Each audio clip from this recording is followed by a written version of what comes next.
We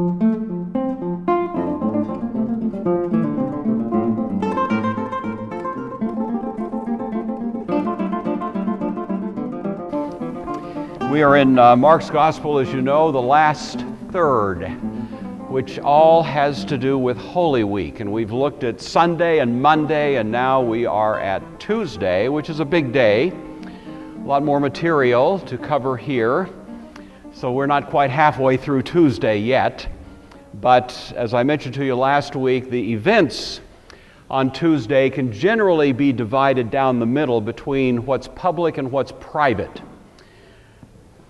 The public part is something on the order of a judicial opinion. Jesus has put Jerusalem and its leadership on trial on Monday. Tuesday's the day he delivers his verdict. Guilty. Hang by the neck until dead. You know, I mean, it's brutal. Your house is left to you desolate. And so in no uncertain terms, Jesus spells out the disposition of the city, the temple, the leadership, all because they've breached their fiduciary obligation. What I'm calling his judicial opinion is more than just the verdict, however. It begins with what I'm calling condemnation. He condemns this that has become totally corrupted, and so there's no question about that. But then we move from that to another little part of the discussion that would be something like contrast. Here Jesus is contrasting the kingdom that he is now going to establish with the one that is being dismantled. The vineyard is taken from you, given to others. It's going to be a new paradigm, you might say, for the people of God. And so we have three little stories that contrast Jesus' kingdom with what has been in the past. It's contrasted along political lines. Should we pay taxes to Caesar? It's contrasted along eternal lines. Is there marriage in heaven? It's contrasted along ethical lines. What's the greatest commandment? All of these represent a new picture, a new paradigm, a new way of thinking about the kingdom, as opposed to that sort of externalized and now corrupt form of kingdom that's being set aside. And then this judicial opinion ends with a call. Because even though the system itself is going to be set aside, any person in that situation can make a choice. They can stay with the old wineskins and go down, or they can align themselves with this king and participate in the great blessings that come. So we're working our way through this opinion. We looked at the first two little stories last week.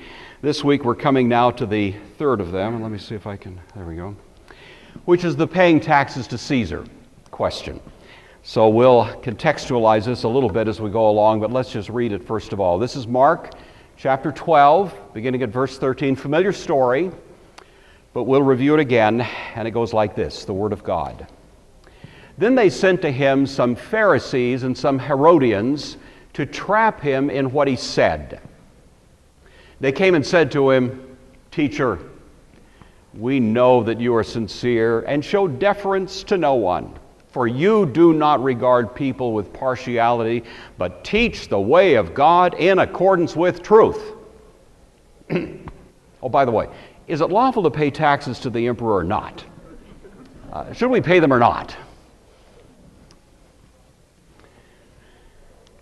Oops. Jesus, knowing their hypocrisy, said to them, "Why are you putting me to the test? Bring me a denarius. Let me take a look at it." So they brought one. Then he said to them, "Whose head is this? Whose title is that?" And they answered, "Well, it's the emperor's."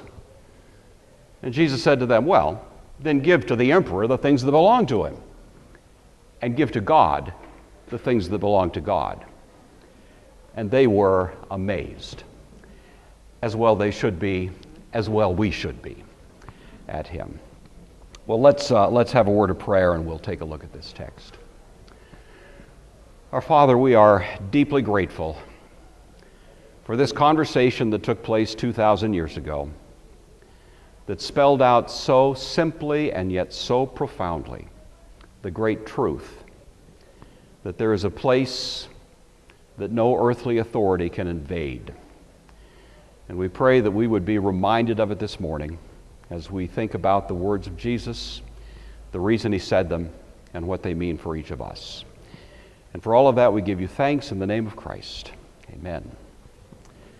All right, we're in Tuesday. I'm calling this The King Sentences Jerusalem, based on the trial that took place yesterday. And as I was suggesting, this judicial opinion, as I'm calling it, has three parts. First of all, the verdict of the king. It's triggered by the question about Jesus' authority. The content of the sentence comes in the parable of the vineyard. We looked at all of that last week. Now we have what I'm calling the kingdom of the king. This is the contrast between the old and the new. Three stories: politics, temporal matters. How does this kingdom that Jesus establishes fit in to the political structures of this world? Are we isolationists, having nothing to do with it whatsoever? Do we fuse the kingdom with the institutions of this world, make them identical, no distinction? Or is there some other way that we think about the connection between the two? Paying taxes to Caesar opens the door to that. What about the eternal question? What's the connection between this kingdom Jesus establishes and the great realities of eternity? We've thought about temporal matters, now eternal matters, and it's triggered by a question from the Sadducees about a guy who dies, and 6 more brothers marry the same woman. It's a bizarre, untrue story. It's a reductio ad absurdum type story from the Sadducees, but it opens the door for Jesus to say something vastly more important than simply the answer to the question. And finally, the ethical, the internal question. In this kingdom Jesus is establishing, what's the fundamental ethic? Is it externalism? Is it show? Is it pomp and circumstance? Is it all that kind of display? And of course, what Jesus tells us is it's an inward matter of loving God wholly, unreservedly, and translating that love for God into love for neighbor. This brings us to the last little part of this judicial opinion, the opportunity to repent. Because the one who is standing before them is the Son of David, who is greater than David. David said, "The Lord said to my Lord, sit at my right hand until I make your enemies a footstool for your feet." David's son is greater than David, which in the Jewish point of view is almost incomprehensible. But the one who David is referring to as his son is also his Lord. And that's the same Lord who is saying to these people now that this is their opportunity to embrace and receive Messiah, or refuse to continue to participate in this external, showy religion and pay the consequences for it. So there's kind of the picture in the general context that we're in. And right now it's this well-known incident of a question about taxes. So they sent to him some of the Pharisees and Herodians to catch him in his words. They that did the sending are presumably the ones we were looking at last week. The chief priests, the scribes, the elders. All of these have been sort of rebuffed now by the parable of the vineyard, and so they're sending in some attack squads, hoping to somehow undo Jesus. As we've indicated already, the Pharisees ask the question that's temporal in character, the Sadducees the question that has more eternal significance, the scribes, interestingly, ask the question that has more of an ethical content. Each one is answered by Jesus not based on a citation to authority. He doesn't respond in a rabbinic fashion saying, well, remember what the Talmud says here, or the Midrash says there, or some great tradition of the church or of the Jewish people has said here. Jesus answers independently and intrinsically based on his own authority. It's a remarkable thing. It was very unlike the rabbinic style of the day. And in each case, Jesus doesn't apologize or have to defend his position. He simply speaks as if he had the right to do so. Those who came and confronted him are said to be Pharisees and Herodians. These represent natural enemies, politically and religiously to each other, but they have a common enemy now, Jesus, and so they're willing to join forces in order to try to upset him. The last time in Mark's Gospel we ran into Pharisees and Herodians together was in chapter 3. It's the last time we heard of them together. In that case, Jesus had just healed a man whose hand was withered. And as a result of that, rather than rejoicing in the display of God's power, the Pharisees and Herodians, Mark tells us, went out and began to plot how to destroy this guy. And they've been plotting now for the rest of Mark, you see, and here we are, and they are once again in common cause together coming to Jesus. The Pharisee folks, we've looked at them before. They're kind of the conservatives, you might say, nationalists, not quite as extreme in their nationalism as the zealots who actually advocated armed overthrow, but they would oppose paying taxes. They were for Jewish independence. They were for Israel being its own freestanding state. And so while they weren't prepared to go as far as the zealots and actually put well-placed knives into certain backs, in order to get it done, nevertheless, that was their bias. The Herodians, on the other hand, taking their name from Herod, actually had, at least in some cases, embraced the idea that Herod and his family was the coming Messiah. And so they had rather extravagant estimates of Herod, and they believed that what they should be looking for is a restoration of the family of Herod in Judah. The last king in the family of Herod that had ruled in Judah was named Archelaus. He was sacked by the Romans in 6 AD. From that time on, Judah had been an imperial province and had been under the rule not of kings but of governors called procurators, the most famous of which was Pontius Pilate. These folks were hoping the Herods would be reinstated. They therefore supported payment to Rome because Rome kept Herod propped up and was viewed as an ally of Herod. So you have these two that differ on the question, and they just happen to show up pretending to be having this debate. And here's Jesus, and they're sort of asking now, well, what do you think, esteemed rabbi? And of course they have to butter him up a little bit first. We know you're true, impartial, disinterested, not swept away by people's station, wealth, prestige, influence, etc. You don't care about anybody in that sense. You don't regard a person or their station. You teach the way of, they figure they've got this guy. They give all of this remarkable kind of flattery and then kind of throw in at the end, oh, but we have this one question. Should we pay taxes to Caesar or not? The interesting thing, somewhat ironic, of course, is that everything they say about Jesus is absolutely true, much more than they had ever dreamt. They're saying exactly the truth about Jesus. He was not swept away, impressed by people's station. He could talk to Nicodemus, said to be the teacher in Israel, or he could talk to a Gentile woman who had an issue of blood. He treated each person with the same level of dignity and respect, and had no sense in which he was sort of conned into treating some people favorably and others not so much based on their external circumstances. But these guys don't get that. They think they're just seducing Jesus at this point, and they throw him this little question intended to impale him on the horns of a dilemma. The tax that they refer to is a particular tax, not just taxing in general. In fact, the word that's used here by Mark to describe this tax is actually the Latin word for census. And it referred to a particular tax that was connected to the fact that Judah was at this time an imperial province rather than a kind of quasi-independent kingdom. And in order to stand for the provincial dependence on Rome, they paid what was called a census tax, a sort of poll tax, you might say. It's the very same word that Luke uses when he's giving the birth narrative in his gospel, and he says Augustus sent out a decree that all the world should be taxed.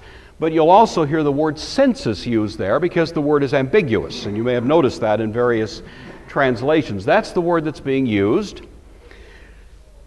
After Archelaus had been deposed, this tax had been imposed to sort of symbolize the fact that Rome was really the controlling power in this place. The tax was not a heavy tax.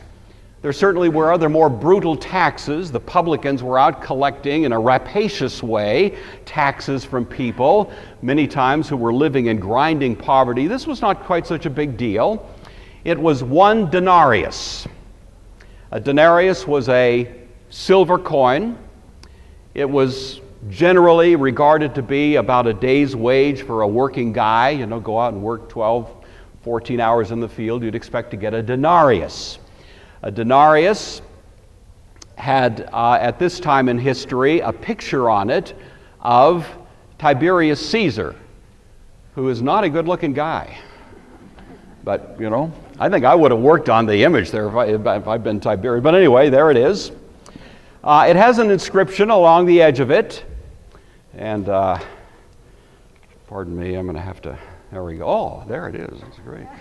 And it says, Tiberius Caesar Divi Augusti Filius Augustus, which, by way of translation, is a Tiberius Caesar, divine, august, Filios, son of Augustus.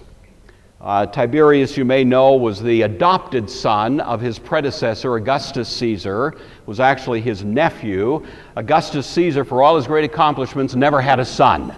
Not for lack of trying, but it just never happened. And so this was his adopted son and successor. The flip side of this image was a picture of Livia, who was the wife of Augustus, and the inscription, and the mother there, adopted mother of Tiberius, and the inscription there says Pontifex Maximus, which really was the official Roman title for chief in religious matters in Rome. So this coin kind of represented the ultimacy of the Caesar over all of the domains that fell within the world of Rome. And thus, symbolically, it was a little bit offensive to the Jewish people, especially those that were more inclined toward an appreciation for Jewish independence. So they put the question to him, shall we pay or not? Jesus, of course, knowing their hypocrisy, asks them, why do you test me? Bring me a denarius. It's a yes or no question. Always beware of yes or no questions. Jesus doesn't take the bait, but that's what they wanted.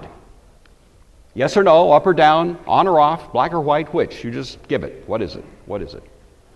Jesus rather responds, as he did last week, to their question with a question. Why do you test me? Certainly not because they had any genuine interest in Jesus' answer. And he knew that. And they knew that. This is the character of hypocrisy. It appears to be one thing when it is something very different. And Jesus had a disarming way of cutting right through hypocrisy, you know? Sometimes we get swept away with it a little bit, but he just sees right through it. Recognizing their interest was not an answer, but just to score an easy point at Jesus' expense. Matthew actually adds the phrase, why do you test me, you play actors? That's the word hypokritos. An actor. It was a Greek word that meant it was originally part of the drama, the stage plays in Greek drama. They kind of took Jesus for a guy from the sticks. He was, after all, from Galilee. Galilee notoriously a little bit backwards, not urbane, not sophisticated, not really as polished as these folks in Jerusalem. They figured he was kind of a country yokel. They could flatter him, seduce him, make short work of him, and still not be late for lunch. I think that's kind of what they thought as they approached him here in the outer court. So Jesus says, well, bring me a denarius, or show me one. It's ironic, of course, they just happen to have a couple in their pocket. Jesus didn't have any at his disposal, but they provide one to him, and he asks the question, whose image and inscription is this? A it'd be interesting to know just what the tone of voice was. You know, sometimes if you have a pet, you put a dog tag on them, you know, so that if they get lost, somebody, oh look, there's a tag. Oh, there's a phone number. We know who owns this. You can call them up and happily reunite owner with pet. And that's probably, I think, the way Jesus looks at it and goes, well, look at that. Now, whose name is that anyway? Wow, whose picture is that? Now, these guys don't realize he's the one baiting the trap, you see? They think, what? Don't you know Caesar when you see him? He's the biggest guy in the world. And so they say, kind of incredulous, what's Caesar? Come on, man, get with it. And Jesus says, well, okay, fine. You better give it back to him. It's got his name on it. There's his phone number. Give him a call. It's his. Give to Caesar the things that are Caesar's. And then this powerful qualifier, and to God the things that are God's. That, I think you know, is one of the most profound, trenchant, elegant statements that's ever been uttered in the history of the world. People that have never read the Bible have heard this phrase, haven't they? Render to Caesar.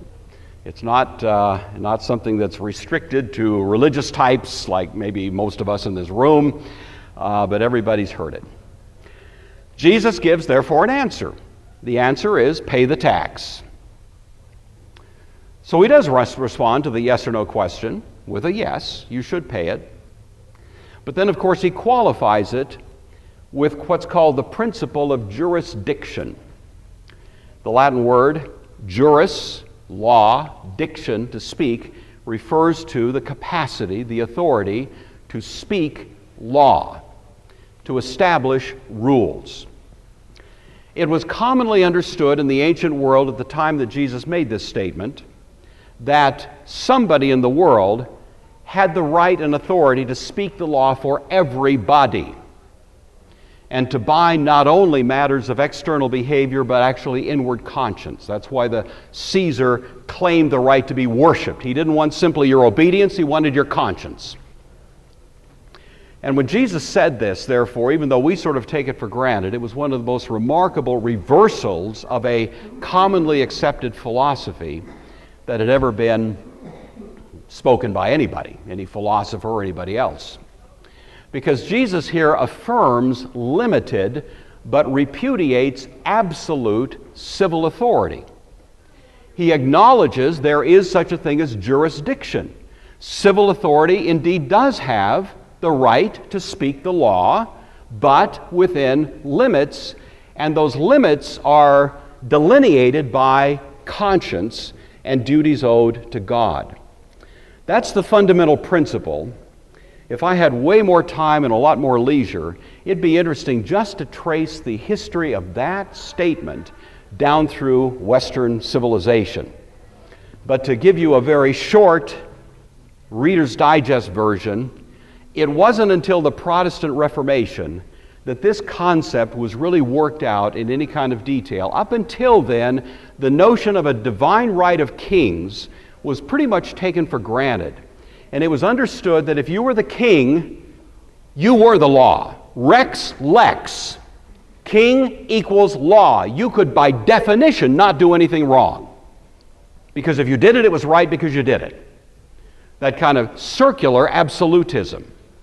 And we had plenty of examples of that down through history until the Reformation. Martin Luther at least implied it in his broadside criticism of the princes in Germany and their abuses, but he never works out what you'd call a truly elegant political theory, but Calvin does. And this is one of the great innovations that we trace back to John Calvin, who in a kind of microscopic level in Geneva worked out what we would call a notion of jurisdiction, limited government, division of labor, checks and balances. He was the one that more or less invented that, though he didn't implement it. It was implemented by the city council at his suggestion. And that became the kind of the trial of such an approach. John Knox, the founder of the Presbyterian Church, was a disciple of Calvin, visited Geneva, was blown away by what he saw. He was from Scotland.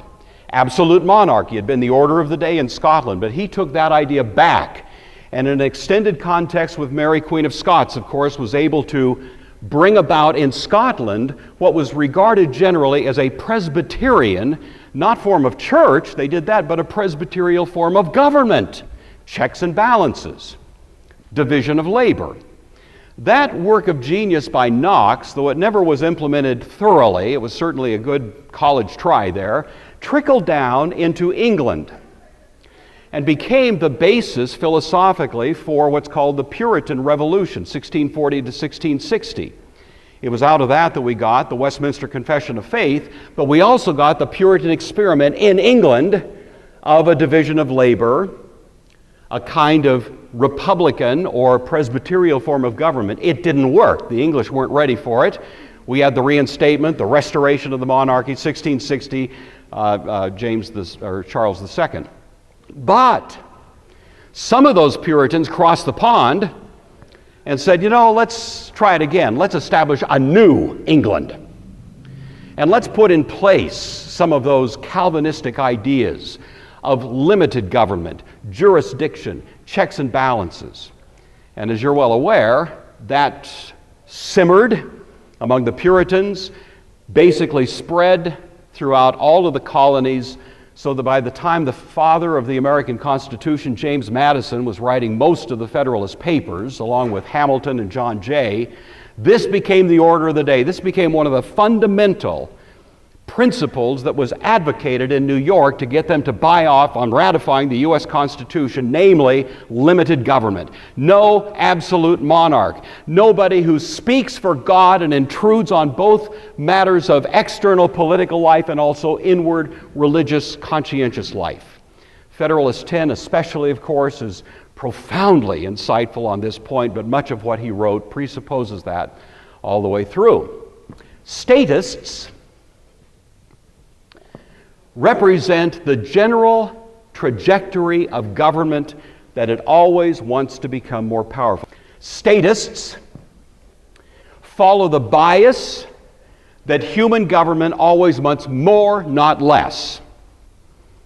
We've elected plenty of presidents in the United States who've argued for less government. We've never gotten it. We always get more because that's the bias of government.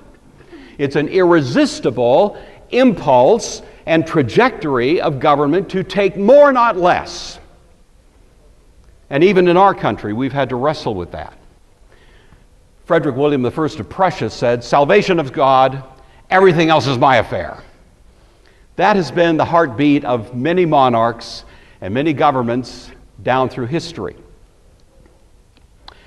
At the time of the Second World War, of course, the run-up to it in Germany, the Nazis were increasingly encroaching on the province of the life of faith. They were wanting loyalty oaths, that sort of thing. And when Hitler became the chancellor in 1933, that just ramped up the demands. Most of the Christians in Germany capitulated. The Roman Catholics reached an accord with Hitler. I don't say that to be critical of the Catholics because most of the Protestants did too. By and large, across the board, the Christian presence in Germany caved in and allowed an intrusion of government exceeding its boundaries to invade the province of life. But there was in Germany a small group of courageous Christian leaders who bounded together with like-minded Christians and formed what was called the Confessing Church. These were people like Karl Barth, Dietrich Bonhoeffer, Martin Niemöller, and others, names you might recognize, and they courageously stood up against this growing, intruding governmental authority. They got together in a city called Barmen and produced what's called the Barmen Confession. In it, there was a broadside rejection of the Nazi vision of a totalitarian state that took everything, including conscience, from the people under their regime. It objected to a state as though it said, quote, "The state over and beyond the special commission should and could become the single totalitarian order of human life, thus fulfilling the church's vocation as well." Karl Barth signed personally a copy of the Barmen Confession and sent it personally to Adolf Hitler in the late 30s. Not a good career expanding move, you know. Barth was not German, however. He was Swiss. He had been an heir of that Calvinist mentality, and he was full of that kind of view of things, and we're happy that he actually was able to return to Switzerland and taught at Basel in Switzerland, which remained, of course, independent during the Second World War. Here in the United States, we have celebrated this idea that there is a sacred place of conscience and government has no right tramping in there. During that same time period, the Second World War and the run-up to it, there was a character here in the United States whose name was Barnett. He happened to be a Jehovah's Witness. Now, you know that it's not too often that I rise up in a holy defense of the Jehovah's Witnesses. You realize that. But nevertheless, here was a man, just about the time the war was getting started, and there was a furor of patriotism sweeping across this country, of course, as you can imagine. Here was a man, a Jehovah's Witness, who refused to salute the flag. He was charged because at that point it was required that you do this. Government requiring that this man salute the flag. Now, at this point, you have to make a distinction, of course, because while I would deeply disagree generally with Jehovah's Witnesses, and I would deeply disagree even with the practice of this man, at the same time, it has to be recognized that for coercive power to be brought against someone who has a conscientious conviction, as wrong as it might be, for government to bring coercive power is to overstep those bounds. I've had plenty of conversations with Jehovah's Witnesses in which I've tried to persuade them of the error of their ways. I've never pulled out a gun. I've never pulled out a baseball bat. I don't think that's a productive way of persuading someone. But government, you see, has all of those buttons it can push, and it becomes very tempting to require that folks do something at the point of conscience, which is in fact a violation of the rule Jesus announced. And it applies not just to us Presbyterians, but it even applies to a Jehovah's Witness.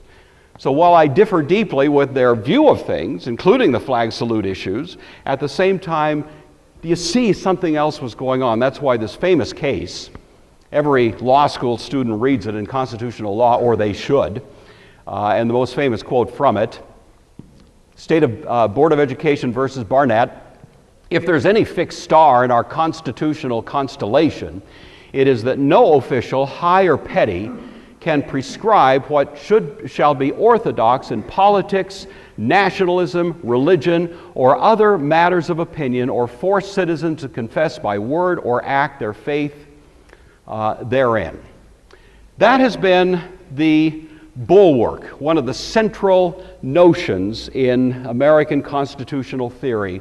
I only want to mention to you, and I think you most of you know, that in the last 20 years or so, that principle has been under a ferocious assault in these good old United States of America. We Christians should be vigilant, not just in being aware of it, but being a little bit activist about it. Martin Niemöller famously said, with respect to the Nazis, first they came for the socialists. I didn't speak out because I wasn't a socialist. Then they came for the trade unionists. I didn't speak out because I wasn't a trade unionist. Then they came for the Jews. I didn't speak out because I wasn't a Jew. Then they came for me. There was no one left to speak for me. And that's a sorry commentary, isn't it, on a Christian movement that was too quiet. I don't know, if Niemöller were living in America, what would he say? First they came for the Jehovah's Witnesses. I wasn't a Jehovah's Witness. Then they came for the florists. Oh, I didn't care about them. Then they came for the football players. Well, you can go where you want with this, but you know, you get the point. We Christians need to be on the ball. We are the ones who, more than anyone else, own the great truth of limited government and jurisdiction. I don't think the quote we just saw from that case, Barnett, could ever have happened if Jesus had not said one day in open court in the temple, "Give to Caesar what is Caesar's, but to God what is God's."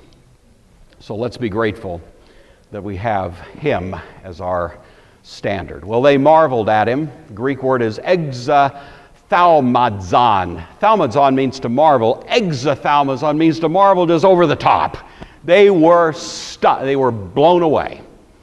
They had nothing that they could say in response.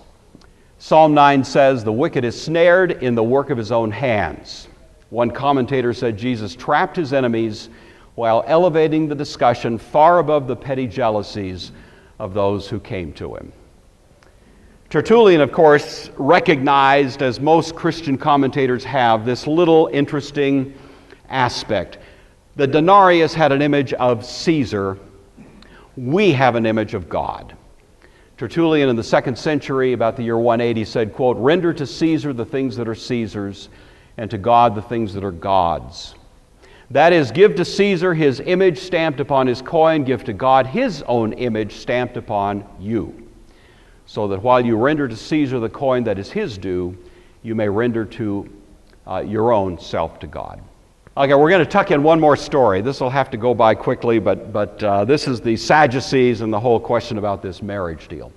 Some Sadducees who say there is no resurrection came to him and asked him a question, saying, "Teacher, Moses wrote that if a man's brother dies, leaving a wife and no child, the man shall marry the widow and raise up children for his brothers." Well, there were 7 brothers. The first married, and when he died, left no children. The second married the widow and died, leaving no children. The third likewise. None of the 7 left the children. Do y'all remember the song in the late 60s, "I'm Henry VIII, I am"? I always think of that song when I read this story, you know. Last of all, the woman herself died. In the resurrection, whose wife will she be? For they all 7 married. Well, Jesus responds to them.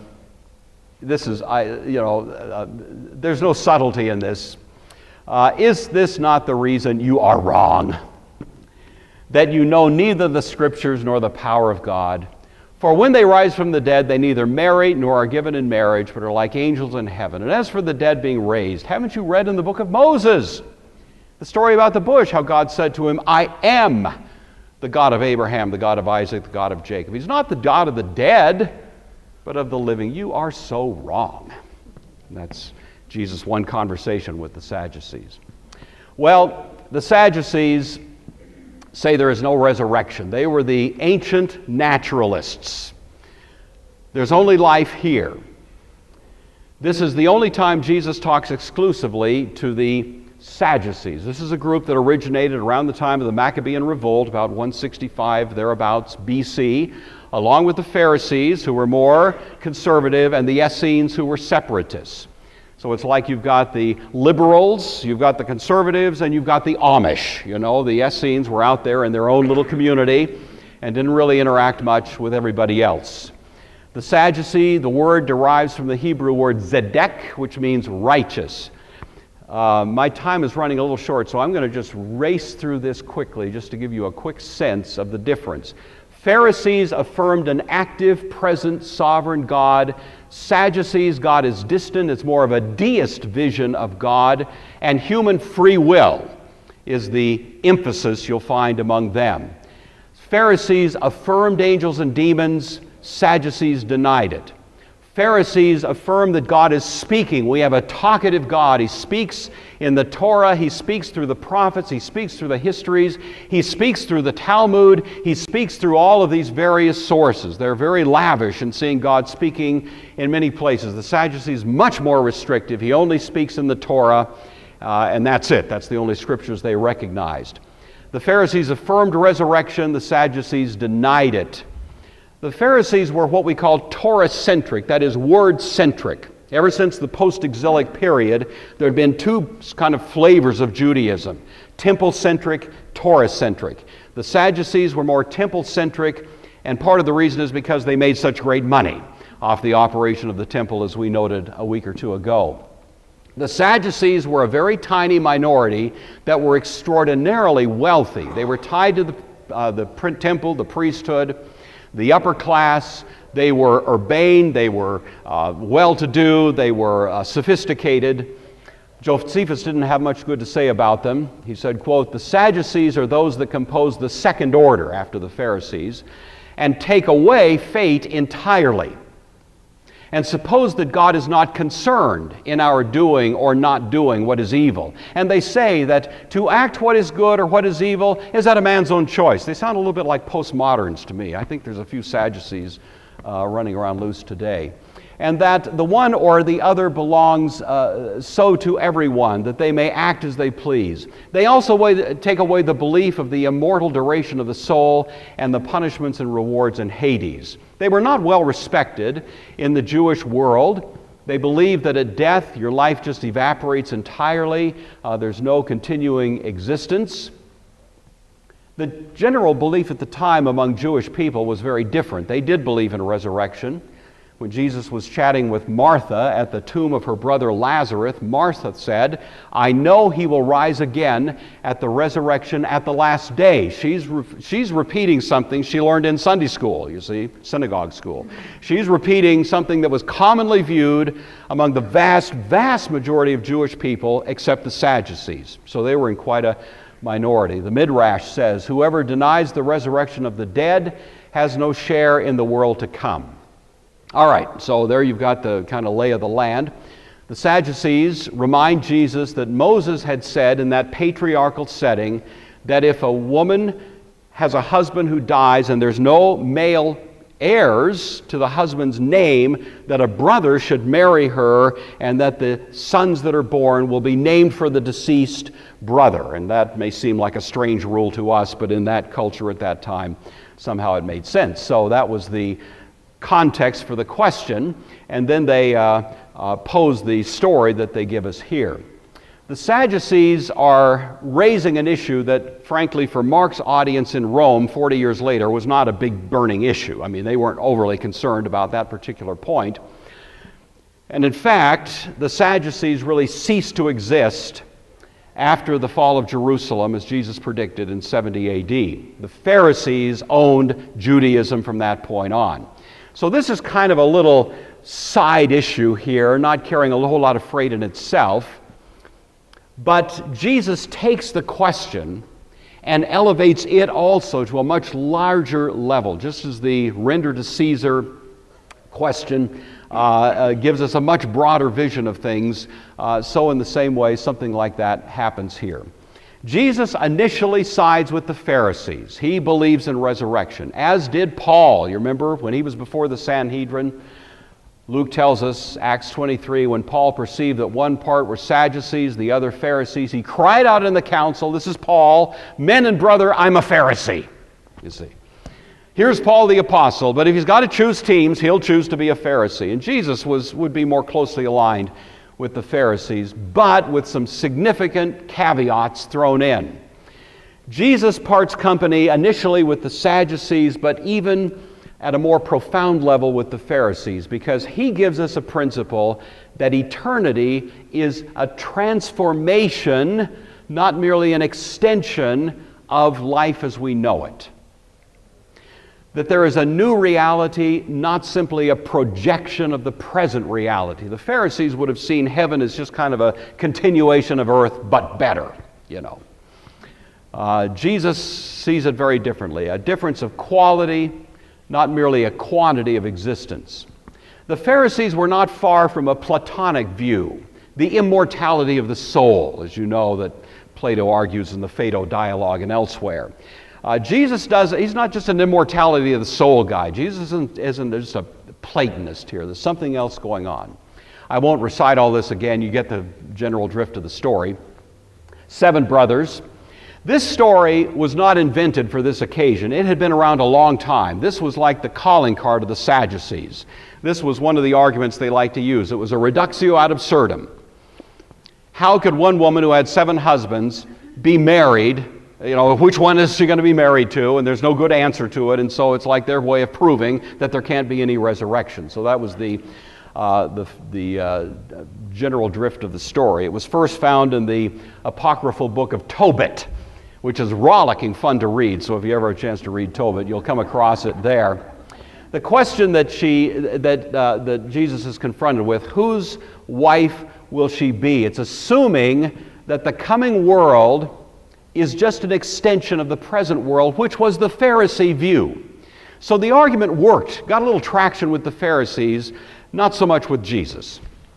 Jesus rather bluntly says, aren't you therefore mistaken that you don't know the Scriptures and you don't know the power of God? Later on, he's going to say, are you not greatly mistaken? One commentator said it's something like telling a Wall Street banker he knows nothing about finance. You know, this is how Jesus responds to them. You don't know the Scriptures.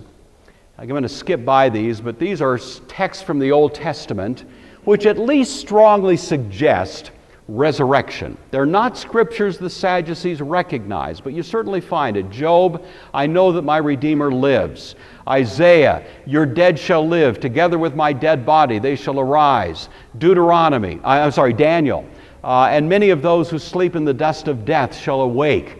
And other texts. It's not a full-blown, robust, well-developed idea in the Old Testament. It's really the New Testament that gives us this wonderful kind of courageous exclamation of praise. Death, where's your sting? Grave, where's your victory? You know, that's the New Testament. But the Old Testament certainly hints at it in no uncertain terms. So Jesus, first of all, gives them a bad time because they're just not recognizing the full-orbed expression of God's truth on this subject. But even more importantly, they're not recognizing the power of God. This whole question of, how are body's going to be raised from the dead, and what if you've been cremated, and what's going to happen there? All of this, come on. What God are we dealing with here? He's not crippled. This is the power of God is not limited by these incidental things that may or may not happen in our human experience. Jesus says, when they rise from the dead, they neither marry nor are given in marriage. They're like angels in heaven. This part's deeply from the Pharisee point of view. So Jesus, once again, on all these points, he comes from a fresh, unexpected perspective. He's not simply reciting standard, accepted Jewish tradition. He comes as if he knows something most of us don't know. And he gives us insights that we wouldn't know except that he told us. And in this, we have a great case in point. This situation of resurrection is not simply a continuation of our earthly experience, although I have to say it hurts me a little bit to say that because I can't stand the thought of not being married to my wife in eternity, but we've got a pact. We're just going to hang out together anyway, so that's the deal. But the point is, resurrection life is not just prolonged earthly life, it's an entirely different order, having no need for the institution of marriage. This has been Christian teaching ever since Jesus said it. Augustine said, marriages are on account of children, children on account of succession, succession on account of death. But in heaven there is no death, neither is there marriage. That's been the standard Christian view, that we have a wonderful and glorious experience that is virtually indescribable to us now. It won't involve marriage, but it'll be great, and thus we have much to look forward to. I love Jim Edwards' quote on this. I'm just going to steal it wholesale and throw it in here. The glorious realities of the life to come can no more be accommodated to our pedestrian routines of earthly life than can butterflies be compared to caterpillars. Present earthly experience is entirely insufficient to forecast divine heavenly realities. We can no more imagine heavenly existence than an infant in utero can imagine a Beethoven piano concerto or the Grand Canyon at sunset.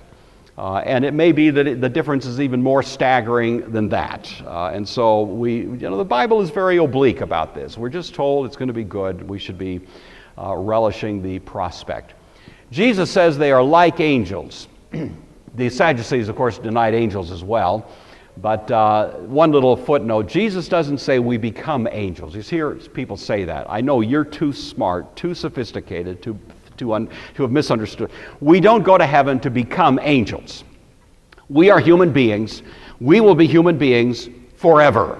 Perfected, glorious human beings, as Jesus himself is eternally vera homo, vera deus, truly man, truly God. So we share in that. We don't become angels, but we become like angels insofar as angels don't marry and we won't marry. That's the point where the similarity is ended.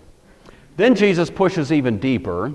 But concerning the dead that they rise, haven't you read in the book of Moses in the bush passage how God spoke to him saying, I am the God of Abraham, the God of Isaac, the God of Jacob. This have you not read is a standard rabbinic opening to a teaching point. It's like, is it not written, or let's be instructed by, so it's not insulting as it may strike us. But he does correct the Sadducees here a little bit as if they were school children. He refers now not to these other sources that they wouldn't recognize anyway, Job, Psalms, Daniel. He refers to Moses, the Pentateuch, the Torah, which they do recognize. And within that, he goes to the most central and well-accepted text in the Torah, the burning bush passage, probably the one that was the most famous and the one that was the most well-accepted, and points out that in that context, God says, I am the God of Abraham. And of course, that immediately tells the whole story. He's the living God, and He's the God of the living, and thus there is a sense in which this whole notion of a persisting existence and resurrection and so on is kind of packaged into that.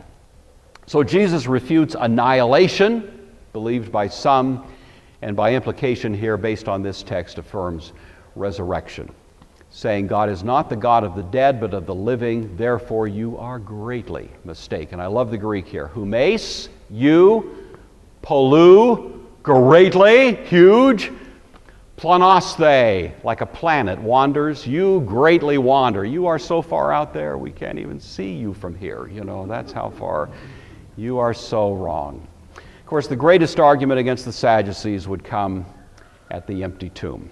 All right, Sunday school lesson. No surprise, point one, to state the obvious, render to Caesar what is Caesar's. The Christian movement at its best down through history has been characterized by Christian people that knock themselves out to be good citizens. They draw a line at conscience, but otherwise they pay their taxes, drive the speed limit, and do whatever they can to be respectful and thoughtful toward those whom God has placed in authority over us.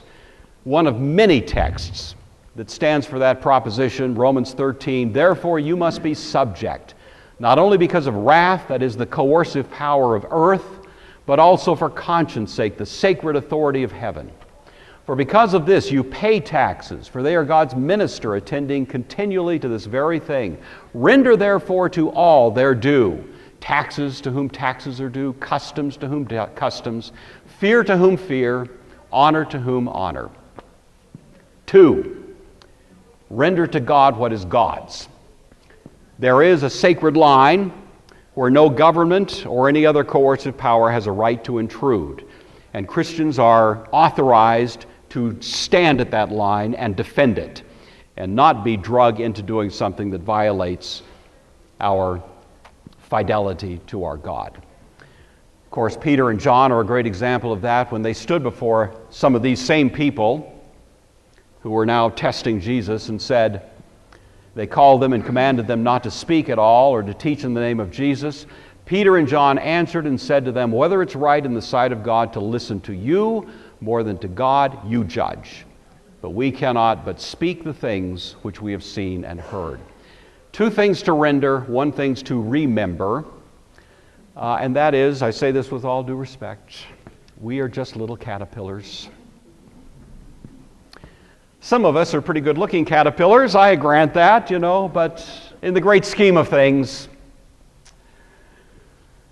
we are caterpillars anticipating a glorious destiny exceeding anything that we could ask or imagine. If you try to explain to a little caterpillar living inside a cocoon that someday the whole universe of that creature is just, this tiny little space, that someday it's going to be a butterfly coursing through a lovely setting, how would you explain that? How would you convey that? The Apostle John says, behold, what manner of the love the Father has bestowed on us, that we should be called children of God. Therefore the world does not know us, because it does not know Him. Beloved, now we're the children of God. It has not yet been revealed what we shall be. But we know that when he is revealed, we shall be like him, for we shall see him as he is, and everyone who has this hope in him purifies himself as we lean into that great destiny, just as he is pure.